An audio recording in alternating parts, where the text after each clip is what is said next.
ကယ်လို့များသင်ရဲ့အနာဂတ်17ရက်စာကိုကြိုးသိခဲ့မယ်ဆိုရင်သင်ဘာလုပ်မလဲလျှို့ဝှက်မျိုးရိုးလို့ခေါ်တဲ့စာအုပ်လေးတုန်းက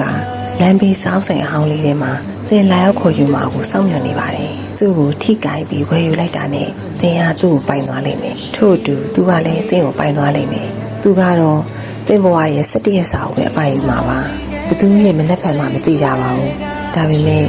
လျှို့ဝှက်မျိုးရိုးကိုပိုင်ဆိုင်ထားတဲ့သင်ရဲ့မနှက်ဖြန်တွေကတော့သိကြပါတယ်အဲ့လိုမနှက်ဖြန်ပေါင်း17ရက်တိတိကိုလည်းသင်အပိုင်စားရလိမ့်မယ်